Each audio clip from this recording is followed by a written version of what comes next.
Ang recipe natin sa araw na ito, naggadgad ako ng 1 kilo ng kamoting kahoy. Inilagay ko lang ito sa salaan at dito natin pipigaan ang ating kamoting kahoy.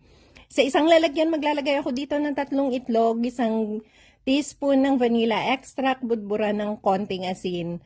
Maglalagay din ako dito ng 1 lata ng condensed milk at 1 lata ng coconut milk.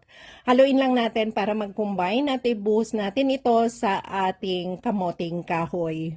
Pagkatapos mahalo nito, isalin natin sa steaming tray na may caramel sa ilalim at lulutuin natin ito sa loob ng 45 hanggang 1 oras. Pagkaraan ng 1 oras, i-check natin sa pamamagitan ng toothpick kapag wala ng sumamang mixture, ibig sabihin ay luto na ito. Padaanan lang natin ng cake slicer at itaob natin ito sa ating serving plate. Hiwain natin ito ng naaayon sa laki na gusto ninyo.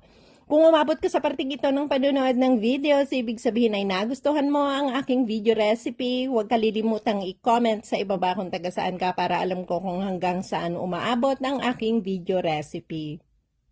No-bake cassava cake ang recipe natin sa araw na ito. Naggadgad ako ng 1 kilo